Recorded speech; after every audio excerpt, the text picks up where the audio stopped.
Hello, everyone.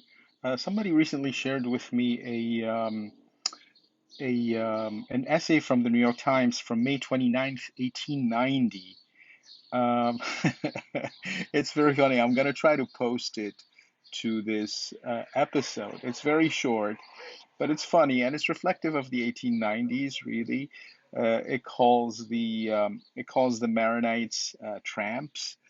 Um, and I'm going to read a couple of snippets that I found particularly endearing. The foreign population in the lower part of the city, New York, of late years has been increased by the Arabic speaking element from the Lebanon in Syria. In clannishness and outlandish manners, these people resemble the Chinese and what are called the Diego Italians. Nearly all of them are Maronites, and in many respects, they are inferior to the Chinese and Italians who do possess a certain amount of self respect and are willing to work honestly and work hard for a living. The Maronites are the followers of Maron, a supposed saint who lived in the 5th century, and they settled in Lebanon in the early part of the 8th century. Uh, kind of like historically. Uh, Responsible. Later, they recognized the authority of the Pope and entered into a formal act of union. Blah blah blah. It's it's a very endearing text. I encourage you to read it if I'm able to post it. But anyway, it's it's a this is the New York Times in the 1890s as it is today. It is the organ of American fascism. And literate illiteracy. So it's normal. Kind of enjoyed reading it. Um, it's in many aspects of it is very comical.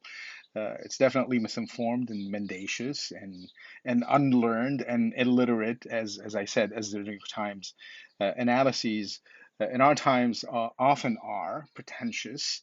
Um, but this one is particularly light on fact and remarkably open in its racist, xenophobic, and white Anglo-Saxon Protestant supremacist stereotypes. Not only vis-a-vis of the Maronites, as you could tell from the opening snippets, not only the Maronites of the 1890s, but also relative to Chinese and Diego Italians. I don't know what Diego Italians are. Still, it is a precious gold mine reflecting American elite thinking and literate America's racist social and political anthropology of the late 19th century, but it's okay. Um, all immigrants have an obligation, in my view, to melt into their host societies. All immigrants are outsiders at some point, wanting in, outsiders who have a hard time in new alien societies, but who are expected to assimilate the dominant culture. The Lebanese usually abbreviate this difficult period of learning and adjustment. They do so by sucking it up, by working hard, by contributing to the host society, by enriching it, by assimilating its values and becoming leaders in its commercial, political, cultural, artistic, and intellectual life. This is the sine qua non of immigration. It's coming from elsewhere and becoming from over here. That's becoming local. That's why you immigrate. Um, Nowadays, unfortunately, Western host societies, ashamed of their history and their culture, are kowtowing to massive, uncontrolled, hubristic immigration, an immigration that is unwilling to assimilate. Sometimes Muslim immigration, in particular, that insists that the West assimilate um, non-Western medieval ways, and anything less tars you as a racist and a xenophobe and an Islamophobe. And yet, like it or not, peoples, cultures, countries do have founding communities that deserve preservation and perpetuation and respect. And outsiders who want in, it's simple, have an obligation to assimilate into those founding cultures and adopt, expropriate, even make their own those founding cultures, symbols, and accretions, and not seek to erase and replace them. And I think this here is a good segue to Lebanon and Lebanon's founding cultures. Listen, like it or not, the founding communities of Lebanon are the Maronites and the Druze. I would say the Maronites first and then the Druze. This is not an opinion, it's an historical reality.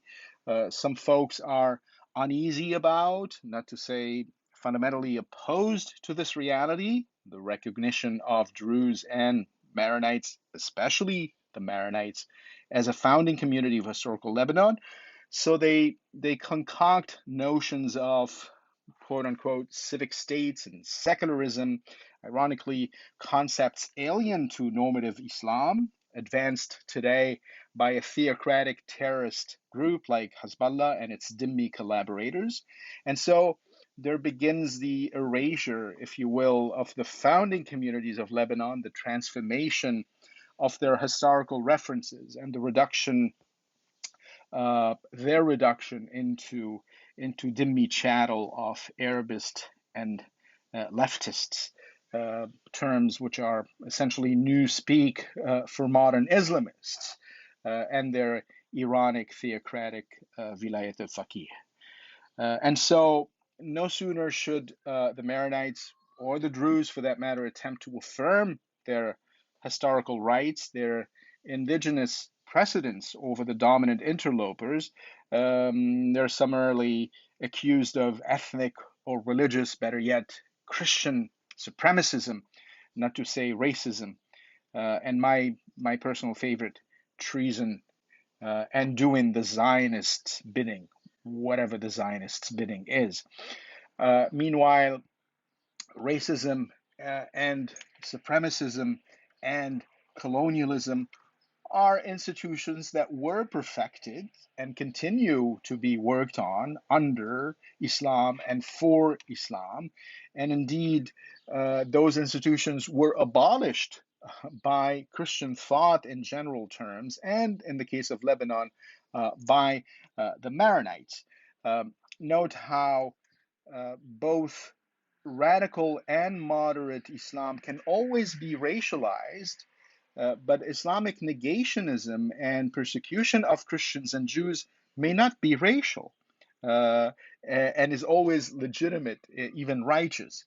And so Hezbollah type leftist and secularists in Lebanon and their ostentations become a technique of neutralization of Lebanon's founding communities, yielding the internal exile of those founding communities, their exile from their historical homeland and their erasure from Lebanon's historical memory, and the negation of their historical specificity and cultural particularism.